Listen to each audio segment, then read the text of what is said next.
ஜெகனே, ஏமாமா இந்த மூவி பையன் ஏதோ ஒரு முக்கியமான விஷயம், சீக்கிரம் வாமாமா பைபாஸுக்குன்னா ஆளை இன்னும் காணும் பார்த்துட்டு இருக்கேன். ஜோரா மாமா மூவி. ஓ மாமா, என்னடா பாக்ஸோட வரான்? முட்டாய் எடுத்துக்க மாமா. ஏண்டா என்ன ஏதாவது பிறந்த நாளா? பிறந்த நாள்லாம் இல்ல மாமா. அப்புறம் ஆளு பிரெக்னெண்டா இருக்கா மாமா.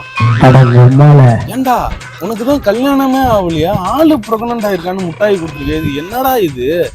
எனக்கு தான் மாமா கல்யாணம் ஆகல, ஆளுக்கெல்லாம் கல்யாணம் ஆயிடுச்சு மாமா. ஏண்டா அதுக்கு அவன் புருஷன் தானடா முட்டாய் கொடுக்கணும், நீ ஏன்டா முட்டாய் கொடுத்துட்டு இருக்க? என்ன மாமா இதெல்லாம் போய் என்கிட்ட கேட்டுட்டு இருக்க, ஒரே வெக்கமா இருக்கு மாமா.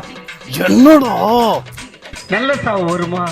செத்தா குளிப்பாட்ட தண்ணி கிடைக்குமாடா? காதலின் தீபம் ஒன்று ஏற்றினாளே என் நெஞ்சு